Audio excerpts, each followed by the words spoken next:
Hey guys, I'm going to show you how to fix this problem on your Windows system. So in the first step, go to search bar and type here registry editor.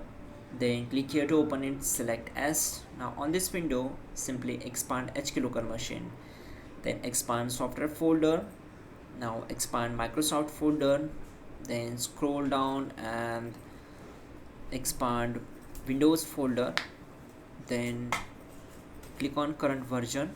On the right side, right click on program file dir and select modify, and from the value data section we are going to change the file location.